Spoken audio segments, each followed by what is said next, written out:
you can see that Dogon connection to ancient Khemet, cosmological spiritual connection.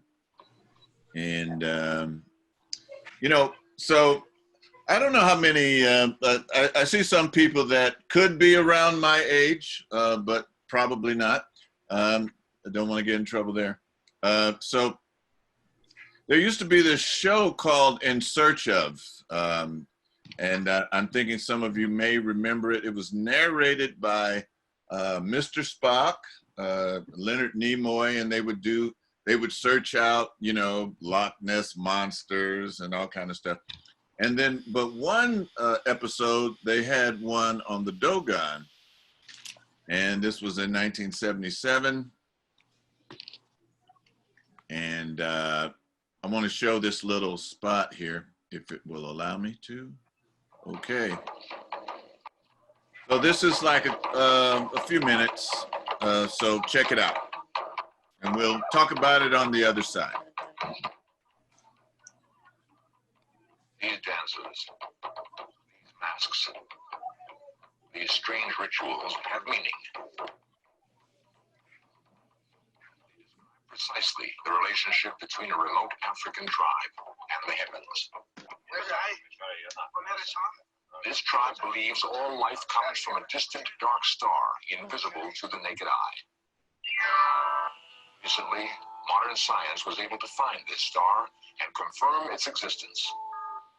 Now we must ask, how did a primitive people, lacking instruments of any kind, discover a dark star hidden deep in space?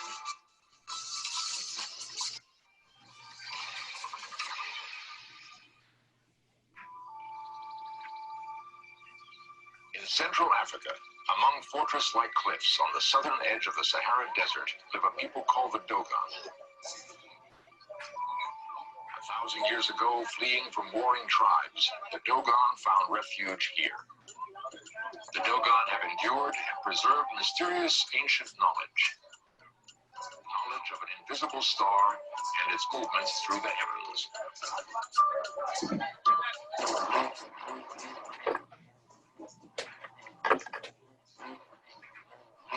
The hum of the bull roar is believed to be the voice of the sacred star.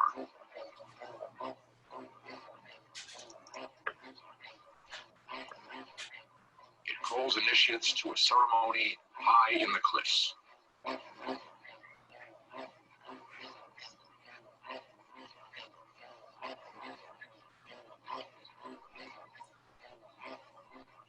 Dating back to a time when the Western world was locked in the Dark Ages, this ritual has taken place year after year.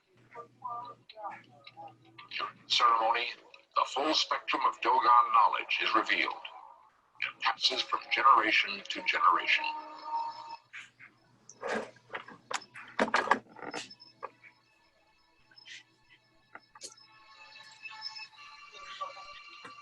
A circle within a circle depicts Saturn and its rings, which can only be seen with a telescope.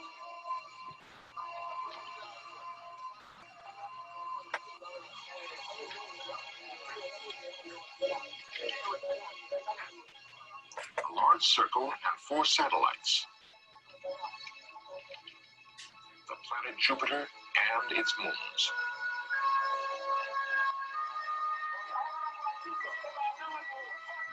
Most remarkable is this symbol. It represents the orbit of the Dogon star, a phenomenon deep in stellar space. Yet, no such orbiting star is visible from the Earth. It was not until this century that Western astronomers began to suspect its existence. A desert tribe called the Dogon, isolated in the African wilderness, may have identified a star invisible to the unaided eye. How is this possible? How could the Dogon possess this sophisticated astronomical information? Yeah, so it couldn't possibly, you know, Africans in Africa, how could they do this? They didn't have telescopes and all this stuff. And then the next time I heard this was like maybe months after I viewed this on the TV. And there was Dr. Obata Shaka, Professor at San Francisco State, teaching a class using a book called Conversations with Olga Tamelli. And Minister Imhotep, here's Yeah. the book from the class with Obatashaka, Oh, wow. with my note here, handwritten. I don't know if you can say, it says final on Tuesday at 10:45 to 1:20.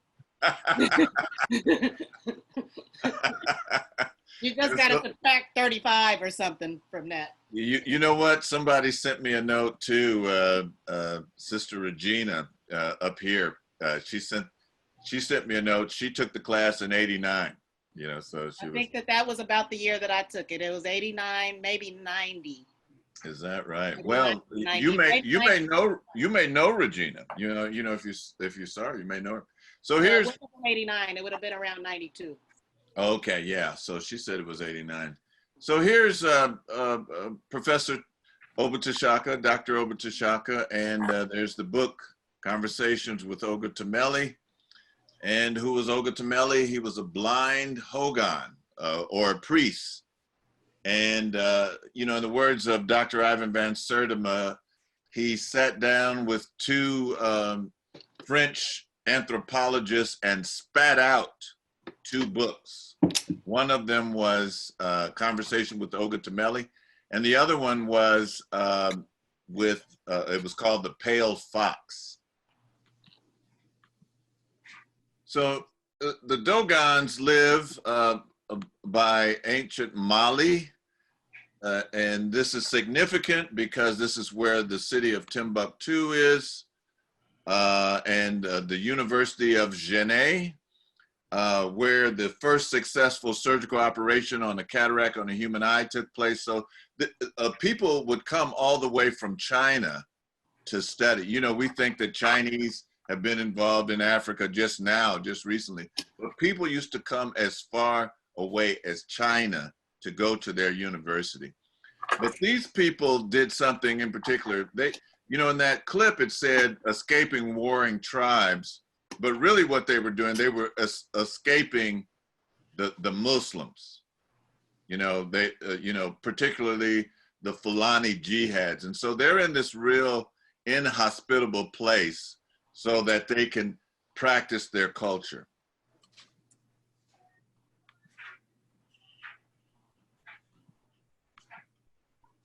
Here's some more. You know, I mean, you really gotta want to. They really wanted to get away. You know, this is how they live.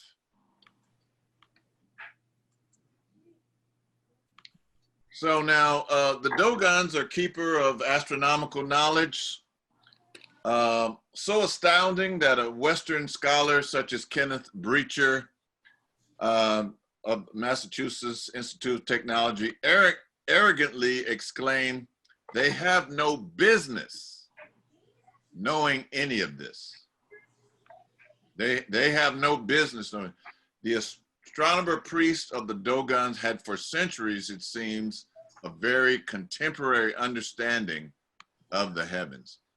This is a Western interpretation, so if you did a search on the Dogon or the twins, the Numo twins, you know, you'll get something like this, and they talk about, you know, ancestral spirits, and you know, they descended from the sky in a vessel by fire and thunder, and you know, all these different things, and that's one understanding. And it's kind of close. This is sort of a digression, but it's kind of close to a Hindu image of Vishnu. You know, and it has kind of like a fish tail. You know, it's like half person, half fish.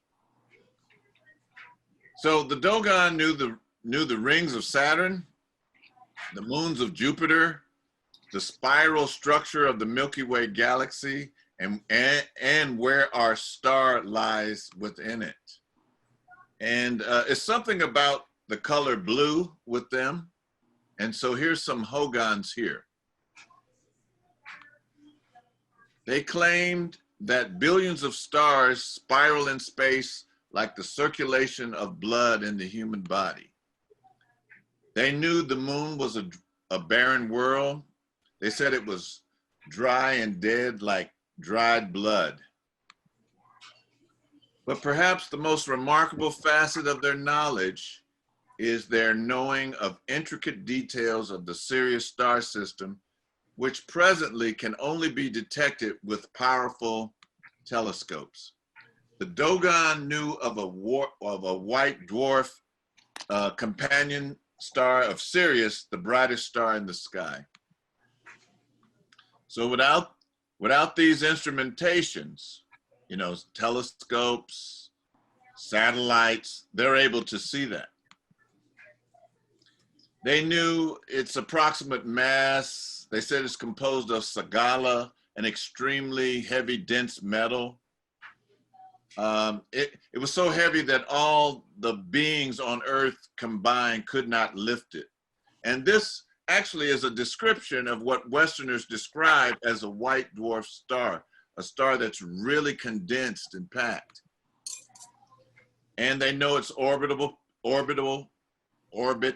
period, 50 years, and its axial rotation period of 1 year.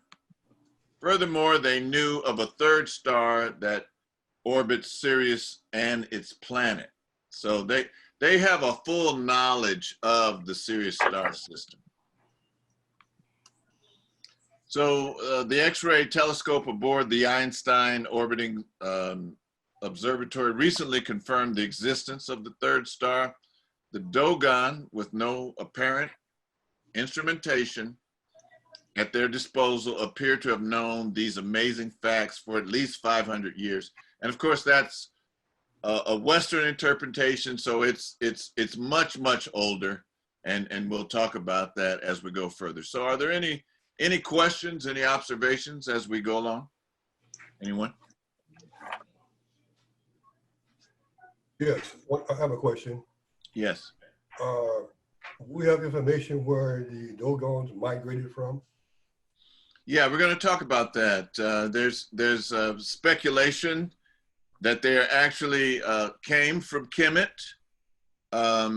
You know, they're sort of associated with various other ethnic groups within West Africa. Their language is classified as Niger Congo, but it's also associated with this language that's called Gur, G-U-R, but they haven't been able to really classify their language, but the speculation is that they came from Khemet. Now, on this slide here, did that answer your question, Brother Shishem? I have one. Yes, yeah. Okay, you got one more? Go ahead. I want to ask a question or two. Go ahead, man. Okay. Does the Sirius star system has anything to do with a star set? So most people say that it's associated with Aset, and it's pronounced Sodet, S-O-D-E-T, and the companion to that is Sahu, which in the West they call Orion. But others have said that it is actually associated with the Neter Ptah. And actually, Sodet is an incorrect translation. That it actually, the proper translation is Sa Ptah.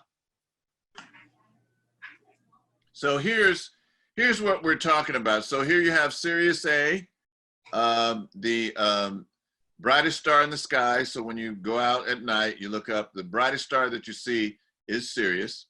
And then you have the white dwarf Sirius B going around it. And from our point of view here on Earth, it takes it takes 50 years to go by. And the Dogon acknowledged this with a ceremony that they call the Zigui. S-U-G-I-E, Sugui. And then they have this star here, which is referred to as Sirius C, and it's called Star of the Women. So perhaps that is really what they're talking about when they're referring to Aset, you know, the feminine aspect. Okay. Imhotep, I have a question. Okay. Yes. Okay, at the beginning, you said that the dark, did you say the dark star was not visible? Is that Sirius C? No, it's well, Sirius C is not visible, but Sirius B is a white dwarf that can only be seen with a telescope, and you know, you got to catch it right. You got to catch it at the right orbit time, you know. Mm-hmm. So moving on, here's the orbital cycle of, and they don't call it Sirius, they call it Ptolo. Ptolo is a word that means star, and Po is a word that means a seed, you know, like a tiny mustard seed. All right, I'm going to keep on going. So here's how, you know, it's been photographed. You know, the thing about Sirius, and I may say this later, but in case I don't, I want to say it now. This is how our ancestors along the Nile clocked their calendar, because at the helical rising of Sirius, which takes place anywhere between July 19th and July 23rd, this marks the inundation of the Nile, which means, you know, when the Nile floods, and then they're able to plant their seeds and grow their crops. So, and then also Sirius has a, you know, we're all connected in the universe, and Sirius at that moment, at that time when the helical rising happens, and what I mean when I say helical rising is it rises as a star before our sun rises on the horizon. It sends out some energy to our sun that's transferred to us. I'm going to skip that one. So, and here we have a comparison. So on the left, the Dogon, this is how they drew its orbital path, Sirius A, Sirius B, and on the right, we have how NASA did it. You know, and they're almost identical. That's Go ahead. Go ahead, Shikta. oh, I was going to say something. I'm not sure on my wording of mine. Going back, that's kind of like a DA drawing of DNA. Oh yeah, I see what you mean. Yeah, it does. It does kind of resemble that. Yeah, that's a good observation. It does. I never thought about that. Yeah. Excuse me. Somebody want to say something? I thought perhaps, maybe, sort of. No. Okay. So, and this is how they draw the Sirius star system. Hey, Malik, they're able to draw the Sirius star system. Sirius A, Sirius B, there's a Sirius C, there's a Sirius D, there's Yemenia, you know, and, you know, generally when we think of Yemenia, we're thinking of a Yoruba tradition, or a tradition of Ifa, but they actually have a Yemenia in, you know, in the heavens, and it means star of the women. And then they have the Numo twins, and the Urugu, which was a mythical male figure. that, you know, Yurugu is a book title written by Marimba Ani, which is too heavy to get into now. So this guy, Marcel Grioli, or Griol, studied with the Dogon, got initiated into the Dogon mystery system, spent 17 years with the Dogon, actually became a Dogon. And his partner, Dietrich, you know, so they really got immersed into the Dogon culture, the Dogon cosmology. And when Dietrich died, that it was said that over 200,000 Dogons turned out for his funeral. After Dietrich passed, Grioli continued the work, and the result was the book, The Pale Fox. So this was the other book, and it's quite extensive. I don't know if Darnisha's still in the program. Darnisha, did you study this when you were studying Conversations with Olga Tamelli? I'm aware of it, and we referenced it and talked about it, but I didn't ever purchase that book. And I'm, you know, going back 30 years now, but I believe it was a difficult book to come across back then. So aren't you about 30? No, just kidding. Okay. Yes. Yes. No, okay. I'm not one of them people trying to stay young. I wouldn't be for nothing. 30 years ago, you don't look old enough to speak for 30 years. All right. I'm gonna keep going. So now in Berkeley, I don't know if they still have it. They used to have like these movies at the UC Theater, and they would print out a newspaper, and it would be for the month, and but of course every Friday was the Rocky Horror Picture Show. You know, I never went to that. Just want to let you know. And but they would have all these different movies, and one of the movies was Journey into the Secret Life of Plants.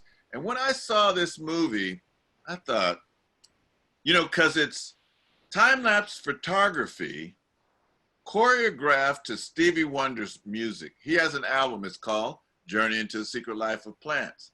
It came out right after, I think, Fulfillness, his first finale, and he had like 8 Grammy awards on that album. And then he came out with this, and it just didn't make sense. But in order for it to make sense, you have to see the movie. And in this movie, of course, I'm not going to show the whole movie, but just this clip on the Dogon, you will start questioning, can Stevie really see? Because I mean, it's just really odd the way that his music is patterned with the growth, time-lapse photography on plants. And then at the end, Stevie is actually rowing a kayak, and he's got his glasses off. He has no pigment on his eyes. And then he's walking, and then the movie ends with Stevie in a field of sunflower plants, and he's singing Journey into the Secret Life of Plants. So here's the section on the Dogon. So it starts out kind of silent, but it will pick up. So please be patient. Here we go.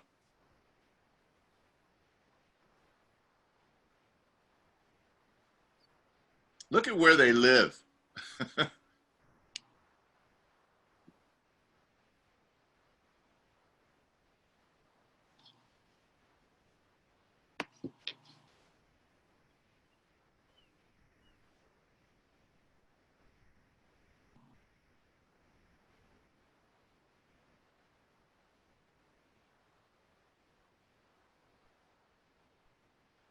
the heart of Africa, on the southwestern edge of the Sahara, lives a nation of peasant warriors who call themselves the Dogon.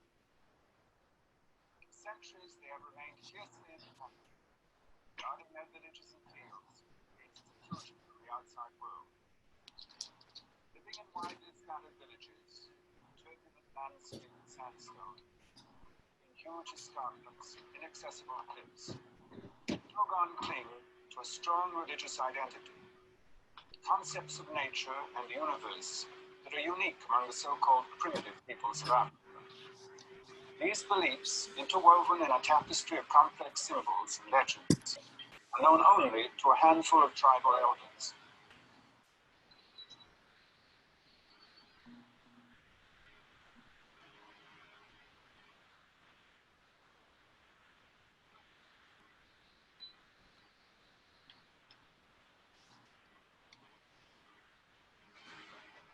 The Temple of Aru is the repository of Dogon religious knowledge. Within its adobe walls are hidden countless objects of great spiritual importance to the tribe. The essential element of the tribe is human. With no written language, the Dogon lives in the memory of one man, Dogon of Aru. I'm sorry, this is as high as I can get the volume.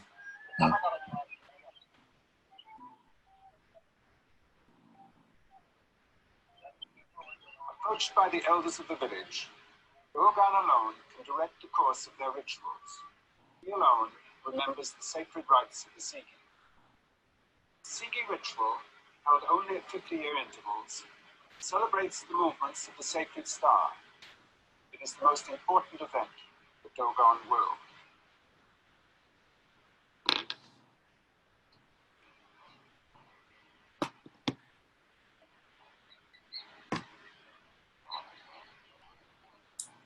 In preparation for the ritual, a tribal artist begins an elaborate map of the universe.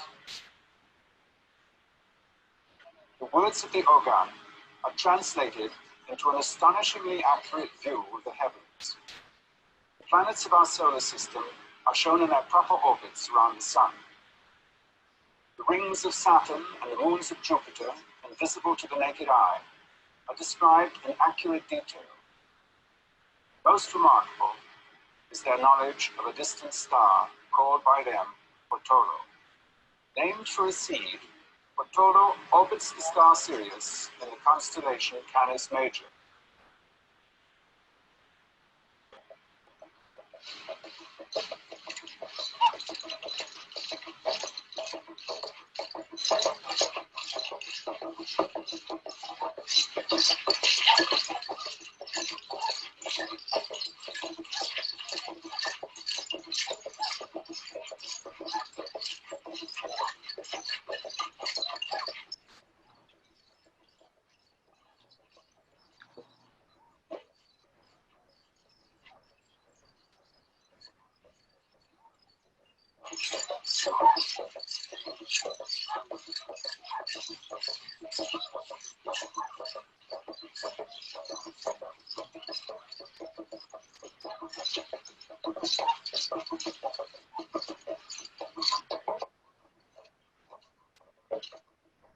Dogon, the star Portolo is the eye of the world, a germinating seed from which they receive all knowledge. Each 50 years, throughout all the villages of the tribe, the Dogon pay tribute to Portolo in the ceremony of the Sigi, illustrating in dance the ellipse of its orbit around Sirius.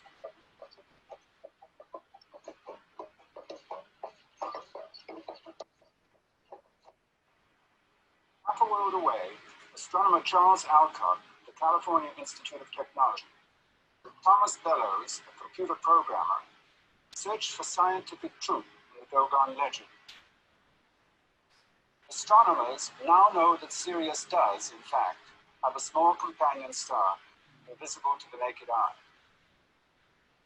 The coordinates from these observations will be fed into a computer to determine the size, weight, and precise orbit of the sacred star.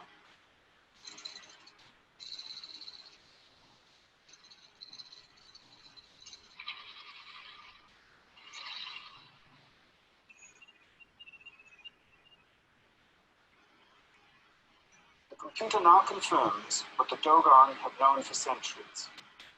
A small, incredibly dense star makes an orbit around Sirius every 50 Earth years.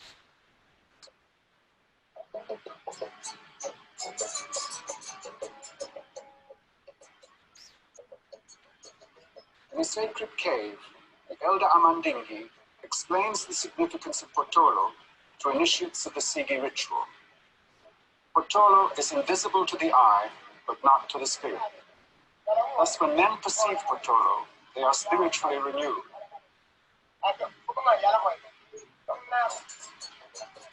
The star is heavier than iron or any earthly substance. To them, it is the creator being, and it is heavy with the life of all worlds. Potolo is the germinating seed, sending out its shoots, that are the creation of all life on earth, and all life throughout the universe. After a lot of consideration, I can think of no way that a primitive African tribe such as the Dogon, without any sophisticated astronomical equipment whatsoever, can discover by themselves that Sirius has a companion star which is invisible to the naked eye. Amending these words to the initiates of the Sigi ritual have the ring of truth. With insight, the Dogon have probed the mechanism of the universe. They know what science tells us, that the seed and the star are the self-same substance, elements of a single universal consciousness.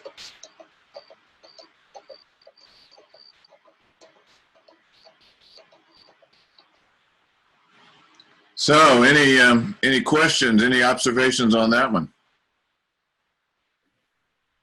Yes, Brother Minister. Yes. Believe it or not, I had contemplating doing a presentation on the Dogon. And I'm Oh, glad I didn't, because your presentation is so professionally done that mine would leave a lot to be desired. But I did want to say that it goes to show you that Western, with their superconductors and their satellites and all their technology, they fail in comparison to what the Dogon and our ancestors are able to know about cosmology or astronomy or astrology, just by being, somewhat connected with the spirit of God. I guess that's the best way I can say it. Just, I'm just amazed at the things that our ancestors in the Dogon in this presentation were able to, see without having a, telescope or satellite dish. And I know it boggles the minds of the Europeans of how are they able to see the unseen. well, toward the end of this clip, when they were back in the cave, he said that Potolo is invisible to the naked eye, but not to the spirit. And when people perceive Potolo, they are spiritually renewed. So, there are things that you can't see, with your physical eyes. And we're talking about people that are on a higher level of consciousness, looking at another dimension in reality, and they're able to perceive. The other thing about their society is there is no crime, zero crime. And I've seen different numbers. I've seen 200,000, I've seen 500,000, I've seen 800,000. But whatever that number is, those people live in harmony with the universe. And so we're gonna continue on. Anybody else want to make an observation, comment, question? I I have a wondering- question. Okay, go ahead. Just quickly, what is their handwriting? I thought I remembered seeing somewhere that they had some form of hieroglyphs. Now there is a book that I'm going to talk about a little later, Debbie. But one of the things that they say about the Dogon is that they're mostly an oral traditional society, and so there's this guy. His name is Laird Scranton, and he's looked at different glyphs and juxtaposed that with the Dogon cosmology. And so from his interpretation, he's saying that, this is a more profound level on which the glyphs, the Medu Neter, the Suf language is. So I haven't really seen a script for them, and mostly they're referred to as an oral traditional people. Okay. Mm. Good question. Thank you. Bobby, you were going to say? Yeah, and I don't know if this is crazy or not, but It is. It is. I know it coming from me. I know. No, But go it ahead. must Go be ahead. like pitch black out there for them to see the stars. Uh-huh. Like that, they don't, I didn't notice they have any light. Yeah, Was that's a okay, good point, Bobby.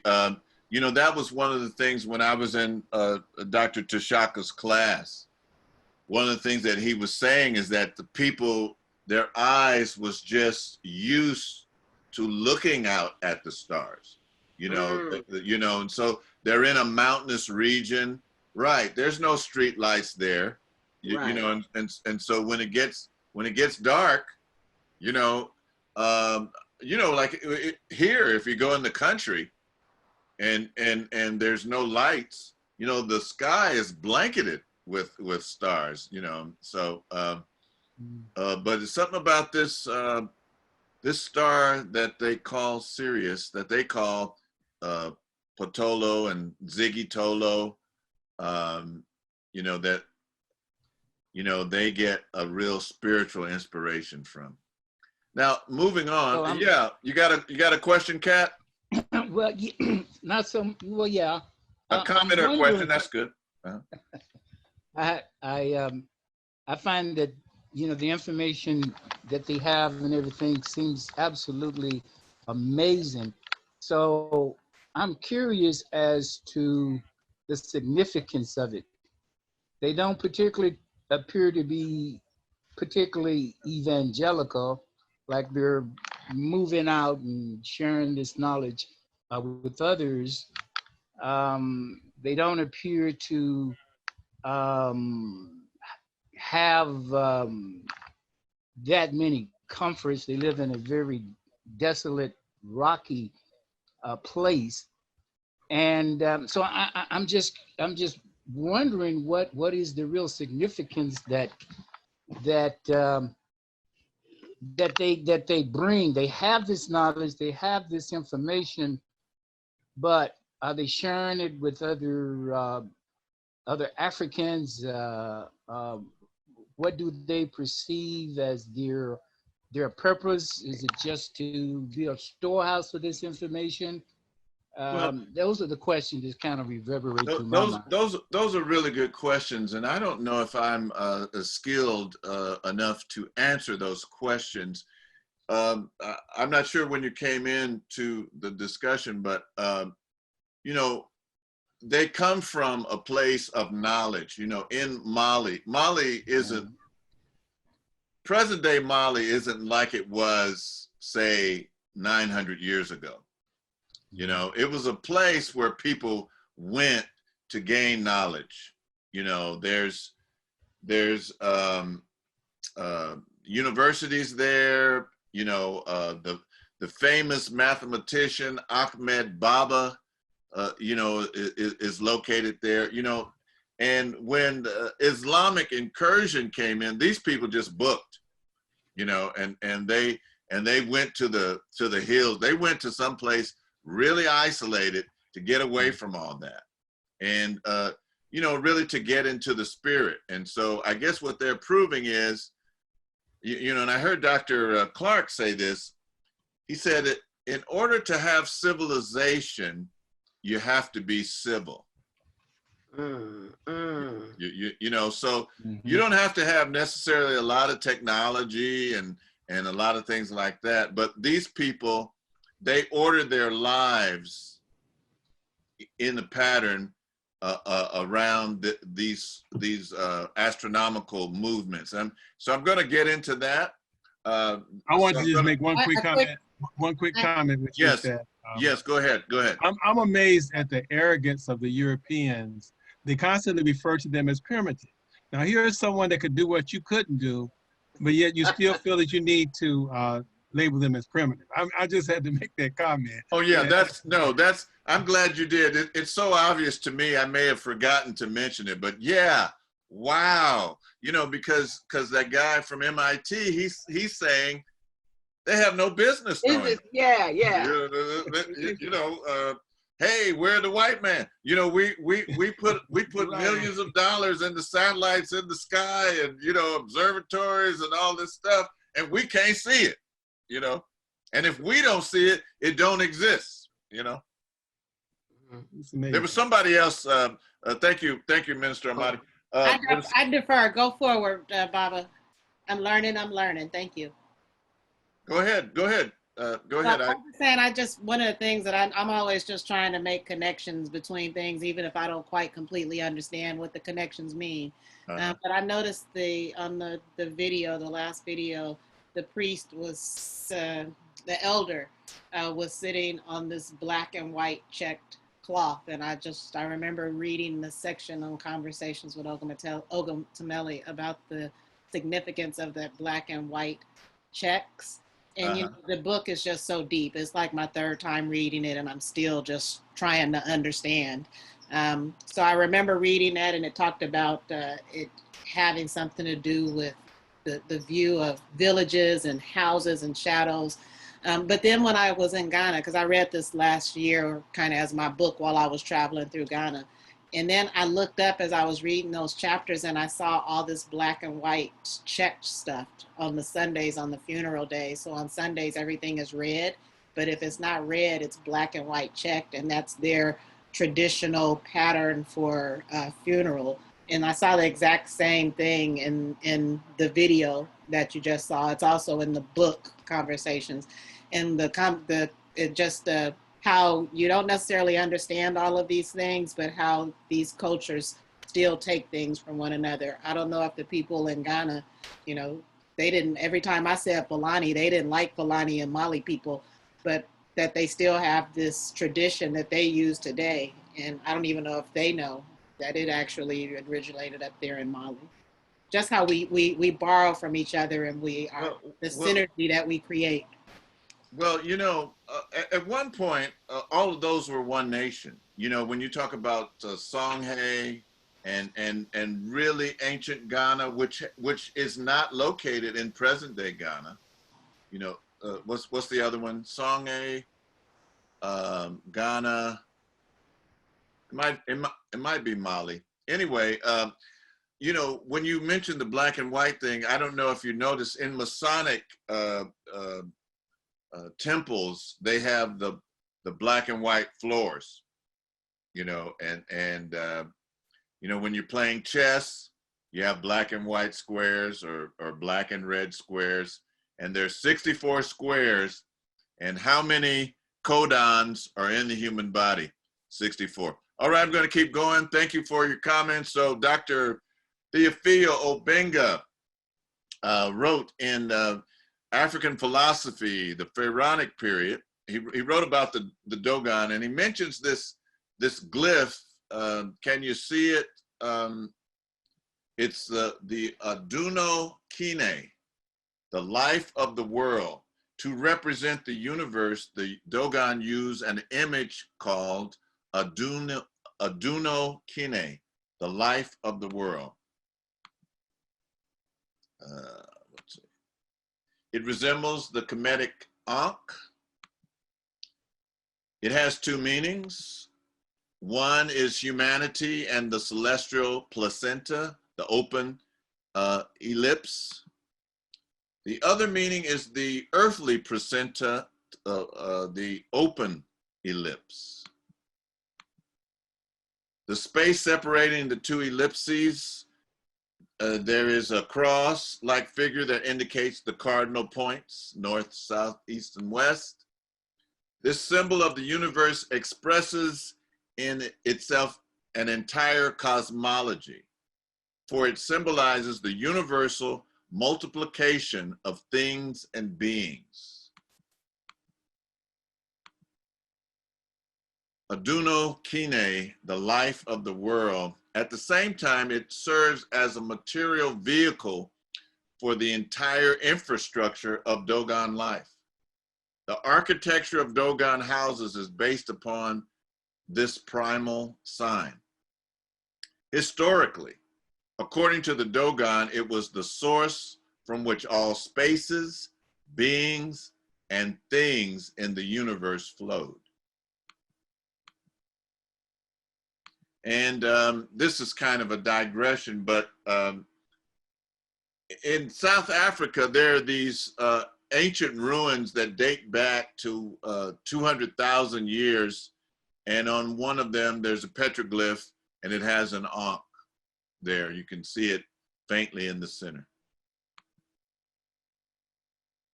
So, you know, and for me, there's a cultural unity between Khemet and the rest of Africa. So this picture here, you see a young Nelson Mandela, and he has the collar that is reminiscent of the ones that they wore in Khemet. And when you compare them, they're the same. And then an Ngune or Zulu collar is very similar. And then these sisters from South Africa, they're looking like the sisters in ancient Kemet. Everybody see that? Is it just me? All right. Now this is what I just added. And so sometimes Ptah is referred to as he who comes from the blue. And I got this out of Stephen Mailer's book entitled The Land of Osiris. And I'm just going to read this portion. He says, the dynastic Kemetians link the hierarchical rising of around July 23rd to 26th to the annual flooding of the Nile, an event on which so much of their crops depended on for survival. Many of the Kemetian myths link the netters to Sirius, especially Ptah, Sekhmet, I'm just going to say Aset, and Wasir. In fact, I had a conversation with Hakim in the Cairo Museum in 1997, greatly intensified this connection for us. I told him that I had for years been trying to find a meaning for the Kemetian word for Sirius, written by Egyptologists as Sodep. Hakim said the Egyptologists had written the word in error, and it actually means, part of it cut off, but it actually means he who comes from the blue. And it's actually written, instead of Sodep, S-P-D-T, it's actually Sa-Ptah. So here's the man who claims me as his student. I'm proud to claim him as my teacher, Dr. Obata Shaka, and he wrote this wonderful work entitled Return to the African Mother Principle of Male and Female Equality, Volume 1. And in that book, so Tashaka really immersed himself in the things that he studies. So when I was taking his classes in the 70s, he was talking about Malcolm so much, I actually thought he was going to metamorphosize and turn into Malcolm while I was looking at him, and in this case, he really got into the Dogon mystery system. And so he breaks down their knowledge. And so into these four words, the Jiri-So, the Beni-So, the Bolo-So, and the So-Dai. So the Dogon mystery system, the wisdom of the Dogon is contained in the words that consist of the 4 degrees of knowledge. So the Jiri-So is foreknowledge. It's in front of you. It faces you. It is more obvious and simpler than the other levels. It is taught through mythological that symbolize universal principles. So let me just repeat that. It is taught through the mythological that symbolizes universal principles. So, you're giving it like in a myth. The myth isn't actually the thing, but it kind of helps you understand. It's a starting point for you. And then mythological figures, they act out symbolic living events. It's taught through changing events that repeat key themes over and over. And then you have the Beniso. Beniso is the word sideways, or the side word. So on the side, it's on the side of a person rather than front of them. It's less obvious. It contains more profound explanation of symbolic events and beings than those found in the Jiriso. And then you have the Boloso. The Boloso is the word backward. It's more hidden than the more obvious forward. It gives the initiate the opportunity to tie together the 3 degrees of knowledge. A synthesis is the characteristic of Boloso. Hope I'm not losing anybody. And then lastly is the Sodai, or the clear word. So the Sodai is the peak of the system of knowledge. It's the highest word revealed to the initiates. The whole process is the cleansing of thought, words, and actions so that our words and insight will reflect the eternal wisdom of the soul, like the clear word is free of blemishes.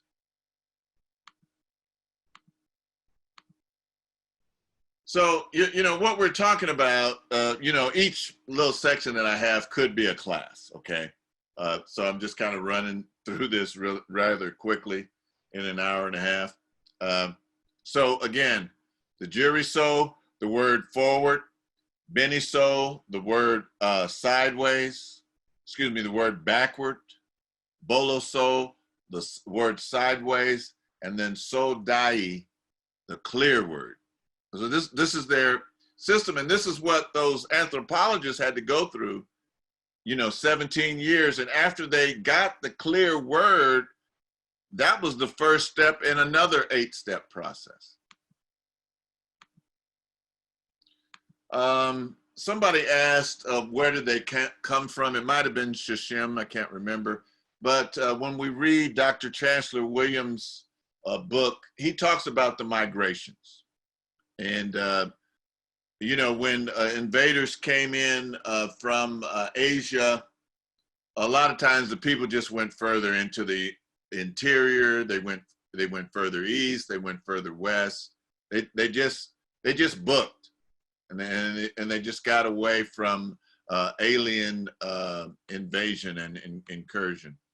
Now, there's a native Egyptian, this guy Mustafa Gondola, and he's written several books, and one of them is entitled Exiled Egyptians, where he just says, hey, you know, the people that are in other parts of Africa, a lot of them came from along the Nile.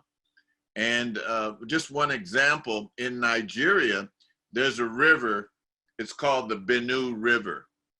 And those of you that are familiar with Khemet, you know that the Benue bird, which is the precursor to the Greek phoenix, is the one who rises out of the ashes. So a lot of words, a lot of customs were taken with them. They just didn't leave those behind. And so now this guy, Laird Scranton, wrote this book and other books, Sacred Symbols of the Dogon, the Key to Advanced Science in Ancient Egyptian Hieroglyphics. And so this is what he says. He says, for most societies, the surface storyline included some or all of the following elements. A self-created God emerges from the waters of chaos. The Dogon called this one true God Amma. The corresponding Egyptian is Amen. This self-formed God creates a series of godlike entities in pairs, usually 8 in number. the initial act of Amun is to form a perfect twin pair, which the Dogon call the pneumo. Those are the pneumo twins. And then he compares different cosmologies. And I don't know if Teresa's in this class, but here, you know, I called our sister Teresa in Dada, that's Kiswahili for sister. But when you compare it to the Neter, Neth, and the mother goddess, the mother spider that weaves and creates the universe through weaving. So he lines a lot of things up that I don't really have time. You know, again, each part could be a separate class. You know, so and then he compares Dogon to modern science, unformed universe, Ama's egg, the atom, the Po, which is the seed, electrons, protons, and neutrons, Sine seeds. This is what the Dogon call them. 4 types of spin, the germination of the Sine. And then here you see these symbols here. And a lot of times you see this on different clothing, African clothing, a lot in West Africa. And they're actually talking about the germinating seed of the universe. This is how the Dogon draw what Westerners call the quantum string theory. So at the top, here's what, you know, quantum string theory. And then here at the bottom, the Dogon field drawing. So really, the Dogon have a real sophisticated knowledge. In one of the schools in Khemet, it says, I am the one that becomes 2, that becomes 4, that becomes 8, then I am 1 again. And this is that process of mitosis, how all of us came here. And I don't know how many are familiar with the whole thing of the flower of life, which starts out with a point, and then that point, you draw 1 circle, and then you have this design here, and that's where you get the Vishya Pisces that they use in Christianity. And then you just keep adding circles, and there's like 19 circles in the flower of life. And when you look at mitosis, the way that the body is formed within the womb, that's the way it happens. And that is the way that the cosmos happens. So we're just trying to connect all the dots tonight. All right, I'm gonna keep on going. Any questions before we move on? Any observations? Hello? Hooty hoot. Okay, so this is a society that's really been untouched by Western. And not anymore, Bobby. Not anymore. As a matter of fact, you know, there was a white woman that was in our building, and you know, I would have to run. I'm gonna run to my other room.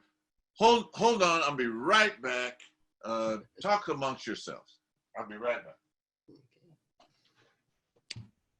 Well, the first book that I've read about the Dogon people were in Blacks in Science by Ivan Van Sertima. That's how I was exposed to the Dogon people. I haven't heard of was it Oba Tashanga's book? So I have to pick that one up.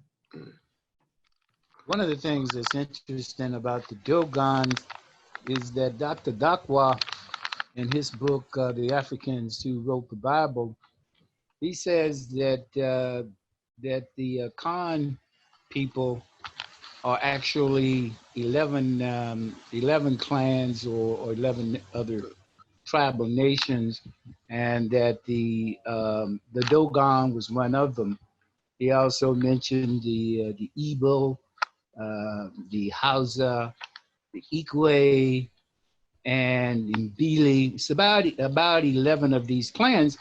And he says that most of the early pharaohs in the Egyptian dynastic period, most of them were Akhans. They were from one of these 11 clans. And he traces this through primarily through linguistics. And so as the people in Egypt left and dispersed with these various invasions, it seems that they would have all, it's on some level, shared in the same information, but it appears that the Dogon has held on to a pure form of that early cosmogony. Hey, I just came back. That was good what Kat was talking about. So I don't know if you guys can see this. So there was a white woman in our building. You know, she had some type of I don't know what she had. It was upstairs, and one day Brother Tahuti had her come and speak at a class that we had, and she had been to the Dogon. She had visited the Dogon and had hung out with them. And this is one of the things that she brought back that she gave to me. I don't know if everyone can see that. No, I don't see it. Can't? Okay. Well, maybe. Can you see it now? Can you see me? Yeah, I can see it. Yeah. So, yeah. So, so Bobby, they're not. You know, just like, okay, that movie In Search Of came out in '77. The movie Secret Life of Plants came out in '79. You know, how many years ago was that? I mean, so a lot of times people go and investigate things that are on documentaries and stuff. And so, you know, people go and see the Dogon. Now they're getting more people go and visit them. Okay, so there's no language barrier, or? Well, you know, it's just like most things. When you go to the continent, people speak like about 5 languages. You know, and you know, this was a former French colony. You know, so they speak French. They speak their particular ethnic language, be it Dogon. You know, there is a tribe that's closely associated with them called the Bambara, or some people pronounce it Bambara. You know, and so anyway, she didn't talk like she had a problem getting her meaning across to people. Yes, I'm just hoping they don't take on any Western culture.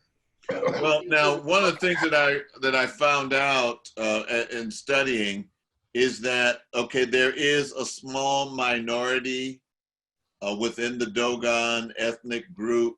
I use the word ethnic group and tribe interchangeably because, you know, when I first got introduced to African studies, it was told to me that the word tribe kind of has a negative connotation. So like sometimes in Africa, they prefer the word ethnic group. So there are many ethnic groups there in I just received a note, hold on.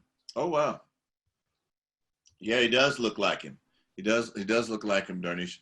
So I'm going to keep going. Bobby, I'm sorry if I did not answer your question properly, but you know, I just want to say that they are there, that people are going there. You know, it's just, well, one thing I want to say, like, so in Search Of, so that's a half-hour program, and one thing that they show is Europeans went there like in the early 30s or 40s, and they happened to come when the Ziggy ritual was being performed. And, you know, the Dogon just told them, hey, we're just dancing, you know, and they didn't tell them all of the significance of it. And they filmed it like, look, Africans like to dance, you know, and so it's just like anything. I mean, they seek out knowledge or how they can suck it up and sell it back to you. All right, I'm going to move on to Dr. Charles Finch. Many of you probably have heard of Dr. Charles Finch. He's a medical doctor with a lot of knowledge on Khemet. And he wrote this book, Star of Deep Beginnings.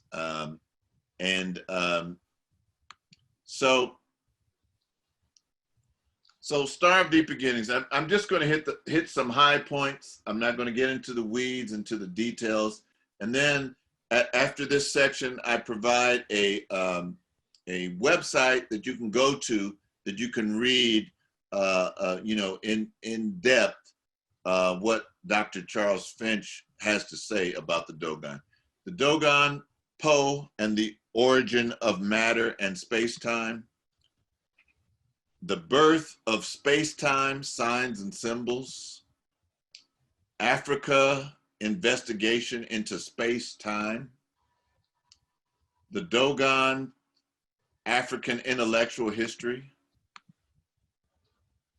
Dogon Cosmogony. I heard Kat use that word, cosmogony. Anansi, the Cosmic Weaver and the Web of Creation.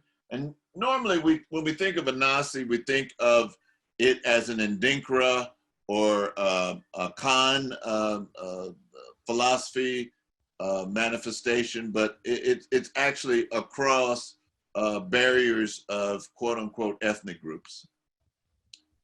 The Dogon's internal system of stars, the solar system. Modern astronomy and Dogon views of gravity and supernova. So look at this, Dogon views of gravity and supernova. You know, there's nothing new under the sun. They know what's going on. There's a book written by Mali Some. Let's see, how's his name? Mali Doma Some. And he wrote Of Spirit and Water. Oh, yeah. Soleil Malidoma. Yeah, say that again. Malidoma. Soleil Malidoma. Yeah. Just one at a time. What? Okay, go ahead, Fania. Go ahead. Maladomi Soma, Africa. Yeah. So him. I saw Nikichi. She pronounced it. Yeah. If you're not used to saying that, it's kind of difficult. So he you know, is like an initiate, and he went to the elders and he showed the elders a Star Trek movie. His elders in, I think he's from the Ivory Coast, Cote d'Ivoire. And they understood everything about the concept of space travel. What were you going to say, Celeste? He's from Burkina Faso. Thank you. Burkina Faso. All right. And when he showed them the movie, they understood all about space travel. What they didn't understand was what those uniforms were all about. So, you know, Africans, just because there's not like, you know, hot and cold running water, street lights on every street, doesn't mean that they don't understand the basic concepts of the universe. And what they are doing, they're proving that in a sense, you really don't need those things. Again, referring to Dr. John Henry Clarke, in order to have civilization, you have to be civil. Thank you for correcting me on Burkina Faso. And it talks about the 4 calendars of the Dogon. They had a solar calendar. They had a lunar calendar. They had a stellar calendar. They had a calendar based upon the movement of the planet Venus.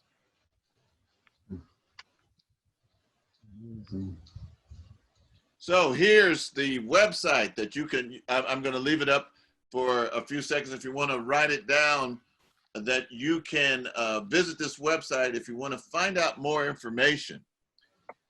And I see people reaching for their Got a pen right here. pen and paper. Usually when I reach for a pen, it's always dry and out of ink. So I'm giving you a little time. Any questions as we're pausing? We got about 15 minutes of class left. Did you read his book of Water and the Spirit? You know, portions of it, yes. I found it to be a very interesting read. It was maybe one of my first books on Africa, and he's about my age, so it's recent. It's not historical. Right. And his grandfather was a shaman. Yes. And the stories he tells about his grandfather are different than the reality that I'm accustomed to. And then there's his father is going with the missionaries and Christian, and he is taken away to mission school, and they are stripped of his language, and he's kept in mission school until he's of college age, and he finds his way back on foot like 200 miles or something back to his village, and has to relearn his language, and then he's missed the rites of puberty at the proper age, and so then he goes through that whole, he wants to go through it, so he has to learn the language, and then he has to go through and learn all the culture and all the traditions and everything that happens. So it's very interesting read. Very, and he used to come here to the Bay Area. The Bay Area. I think he's actually, still, I thought he was living here in the Bay Area. At one time, he was. He was, yeah. Yeah, in Sacramento area. Yeah, yeah. Mm-hmm. You know, one thing is interesting about his story too, is that I found some striking similarity with his grandfather and the Dogon people. He always talked about how his grandfather wore one shirt or one covering of clothing, and it was tattered and worn. And his grandfather basically took no notice of external adornments and things like that. And you get some sense of that with looking at the Dogon people. You know, their clothing is very simple. For the most part, it's more elaborate during their festivals, but look like in their normal everyday life, they all wear very simple clothing. Yeah, yeah. A good observation, and thank you, Sister Celeste, on bringing that history about of Spirit and Water. I always get the titles. Is it of Spirit and Water or Water and Spirit? I was of Water and the Spirit. It's of Water and Spirit. He has one that he wrote after it that I have not read. That's more on ritual. Yeah, I know his wife also is heavily involved in this. I'm not sure if they're still together, but she's also very immersed in the culture and able to transmit things on a spiritual level. I believe she passed. I believe his wife transitioned. Oh, she did? I believe so. I thought they were divorced, but I didn't realize she had passed away. Yeah, I didn't either. Thank you for the update. So I'm going to move on. I think everybody's had a chance to copy that website down. Aduno. I also put it in the chat, and I'm about to put the author's name in the chat as well. Oh. When I tried linking from the chat, I couldn't get it to go. I'll try again. Maybe just copy it. Copy it. Yeah, I'll try again. It told me that it was the wrong address, but let me give it one more shot. Oh, wait, you know what it is? I see the mistake right now. Hold on. Let me repost it. I see what the mistake is. I'm a terrible secretary, you guys. No, you guys are working wonders, you know. Better than me. I You're see working You exactly know, what the problem is. one of the things that it was really funny is the flower of life Yeah. that you mentioned. Uh-huh. And I'm going to show you guys something. Hopefully you can get a chance to, if I can get it pulled up on the computer, you can see the flower of life. It's not coming through very well, but it's on a piece of tapestry that I own. Oh, that's beautiful. Yeah. Yeah, there was this book, his name is Drumbelow Melchizedek. I don't know if you see this book. You're able to see it? And here's the flower of life. Mm-hmm. Now, Yeah. the flower of life is, you know, these two volume works, and he deals with a meditational form called the Merkaba or the Merkaba, and that flower of life is actually on a place in Abydos, a very ancient spot in Abydos, and but I'm not sure if that was there originally. You know, it's there, but I'm not sure the actual time period. I'm going to keep on going. So I think we got about 9 minutes.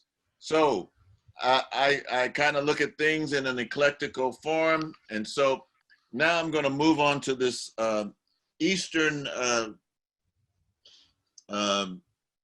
you know, yogic tradition. This is if you want to find out a lot about meditation, I suggest that you search the Yoga Sutras of Patanjali.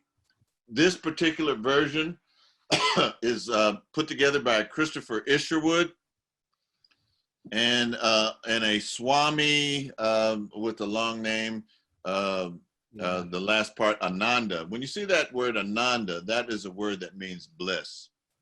So, so that together they put together. Patanjali lived in the 2nd century BC, and he composed these aphorisms, and they're divided up into 4 parts. And so we're going to look at this part here, which says it talks about concentration, meditation, and absorption. So it says concentration, dharana is holding the mind within the center of a spiritual consciousness in the body, or fixing it on some divine form, either within the body or outside it. So that's concentration. Meditation, dhyana, is an unbroken flow of thought toward the object of concentration. Then in meditation, the true nature of the object shines forth, not distorted by the mind of the perceiver. That is absorption or samadhi. When these 3, concentration, meditation, and absorption, are brought to bear on one subject, they're called Sanyama. Samyama is simply a convenient technical term which describes the threefold process by which the true nature of an object is known. Through mastery of Samyama comes the light of knowledge. Through mastery of Samyama comes the light of knowledge. By making Sanyama on the sun, one gains knowledge of the cosmic spaces. This is in the Yoga Sutras of Patanjali, all the way in India. By making Sanyama on the sun, one gains knowledge of the cosmic spaces. By making Sanyama on the moon, one gains knowledge of the arrangement of the stars. By making Sanyama on the pole star, one gains knowledge of the motion of the stars. So again, Sanyama. By making Sanyama on the sun, one gains knowledge of the cosmic spaces. So they don't need a telescope. You don't need a telescope when you go inside. When you fix your mind, when you have concentration, meditation, and absorption, you don't need a telescope. As a matter of fact, a telescope is a hindrance because you really can't see the full thing. They can't see everything that the Dogon see with their telescope. Sanyama. By making Sanyama on the moon, one gains knowledge of the arrangement of the stars. By making Sanyama on the moon, one gains arrangement of the stars.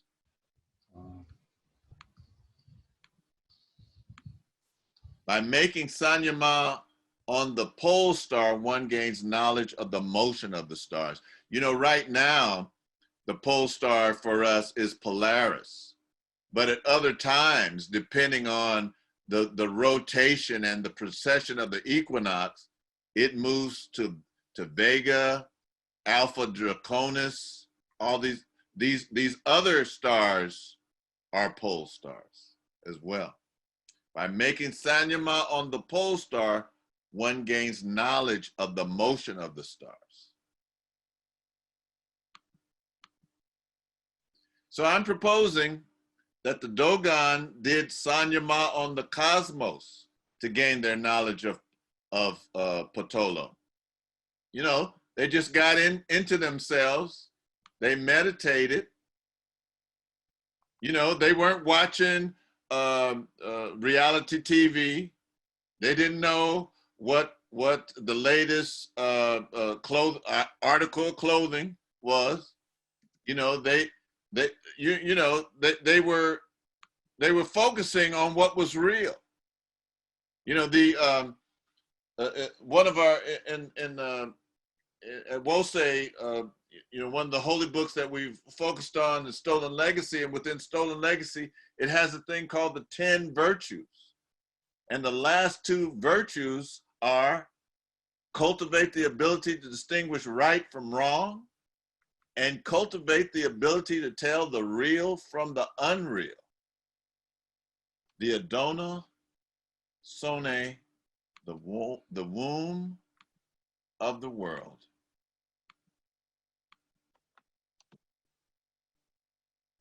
You know, we need a lot of stuff. We need to let a lot of stuff go. You know, we're not focusing on the right things. Obviously, you know, we're distracted. I probably watch more political shows than most people. You know, but we're distracted by CNN, MSNBC. You know, what crazy thing is Trump gonna do today? You know? Yeah. You know, what crazy thing is are they gonna say today? You know? Ziggy Tolo and Potolo. You know, maybe we need to focus on this sometime. Ashe? Ashe.